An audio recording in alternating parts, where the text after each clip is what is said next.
तरफ से रमज़ान मुबारक। अस्सलाम वालेकुम, बिस्मिल्लाहिर्रहमानिर्रहीम। Hey my sparkling spectators, welcome back to my channel. Hope you are doing great. I am also good. आज अगर कोई भी गलती मुझसे हो जाती है तो प्लीज़ मुझे माफ़ कर दीजिएगा।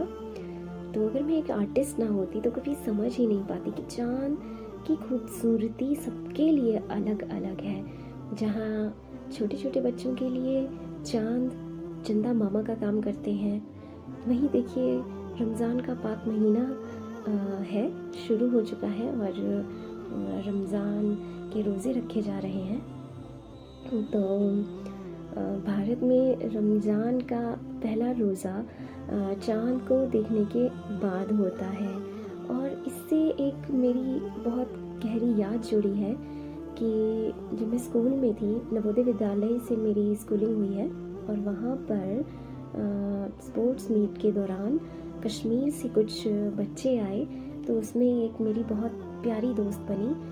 उनका नाम सबिया जान है। मैं ख्वाहिश रखती हूँ कि काश कभी मैं उनसे मिल पाऊँ, क्योंकि उन्होंने ही मुझे कुछ अपने मुस्लिम कल्चर के बारे में बताया, जो कि मुझे बहुत ही अच्छा लगा सुनने में, समझने में, और काफ़ी अच्छी दोस्ती हमारी हुई। और एक किस्सा मेरा जुड़ा है कि एक दौरान अंधविश्वास ही कह सकते हैं शायद, जैसे जादू टोना ये सब होता है, तो उसकी चपेट में मैं आ गई और बहुत डरने लगी, खुद से डरने लगी, खुद को आईने में देखने से डरने लगी। तो उस दौरान ऐसा हुआ कि मेरे डैडी के बहुत ही अच्छे फ्रेंड थे और उनका नाम, अब वो इस दुनिया में नहीं रहे हैं, खैर, तो उनका नाम है मतलूम। तो वो अंकल बहुत ही स्वीट थे और उन्होंने हमारे लिए इबादत की और उन्होंने हमें मतलब ठीक कर दिया, मुझे ठीक कर दिया। और वो बहुत ही अच्छे इंसान थे। तो जब वो इस दुनिया से चले गए तो बहुत दुख हुआ। अक्सर उनसे हम मिलने जाते थे, तो वो भी एक किस्सा है कि जो मेरी ज़िंदगी से जुड़ा है। तो आज मैं थोड़ा सा कुछ बताना चाहती हूँ, क्योंकि रील्स में आप हम आर्टिस्ट की मेहनत को नहीं देख पाएंगे, क्योंकि ये घंटों की मेहनत है जो सिर्फ कुछ सेकंड्स में हम दिखाते हैं। लेकिन ये बहुत अच्छा ज़रिया है कि मैं कुछ बातें आपसे कर सकूं और ये दिखा सकूं कि कितनी मेहनत लगती है एक आर्टिस्ट को एक क्रिएशन करने में, आर्ट करने में। तो भारत में रमज़ान का पहला रोज़ा चाँद को देखने के बाद होता है। हज़रत मोहम्मद की हिजरत करने यानी मक्का से मदीना जाने 622 ईस्वी के दूसरे साल यानी 624 ईस्वी में इस्लाम में रमज़ान के महीने में रोज़ा रखने को फ़र्ज अथवा अनिवार्य करार दिया गया था। तो रमज़ान में मुसलमान इबादत के ज़रिए खुदा के प्रति अपने विश्वास को नवीनीकृत और शुद्ध करते हैं।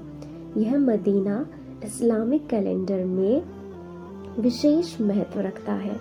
कहा जाता है इसी महीने में पैगंबर मोहम्मद साहब को कुरान के पहले अध्याय का पता चला था और इस महीने अल्लाह की इबादत करने से लोगों के सारे गुनाह माफ़ हो जाते हैं। रोज़ा इस्लाम धर्म के 5 बुनियादी सिद्धांतों में से एक है। हर बालिग, होशमंद और रोज़ा रखने की ताकत रखने वाले औरत मर्द पर रोज़ा फ़र्ज़ किया गया है। रमज़ान का महीना कभी 29, कभी 30 का होता है, तो मुस्लिम समुदाय के लोग उपवास रखते हैं। इसमें तौहीद या शहादा, नमाज, रोज़ा, ज़कात और हज शामिल है। इस तरह एक अशरा 10 दिन का होता है। तो रमज़ान के पहले 10 दिन पहला अशरा, फिर 10 दिन दूसरा अशरा और फिर अगले 10 दिन तीसरा अशरा। रमज़ान के पूरे 30 दिन खुदा की तरफ अजमत, रहमत और बरकतों का महीना इसे माना गया है। तो इस महीने अल्लाह ताला की रहमत के दरवाज़े खुल जाते हैं, ऐसा माना गया है, ऐसा माना जाता है कि खुदा अपने रहमत के दरवाज़े बंदे के लिए खोल देता है। तो इस महीने अल्लाह ताला की रहमत के दरवाज़े जहाँ खुल जाते हैं वहीं ज़्यादा से ज़्यादा इबादत की जाती है।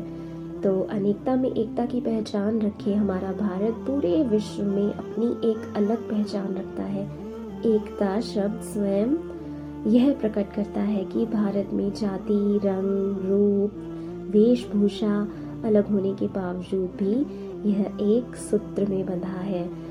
तभी तो हम कहते हैं एकता में बल है। किसी भी गलती को आप दिल से ना लगाइएगा और मुझे माफ़ कर दीजिएगा। So this is the final look और प्लीज़ कमेंट करके बताइएगा कि ये कैसा आपको लगा। And hope you will like my vlog. See you in the next vlog. Happy Ramzan.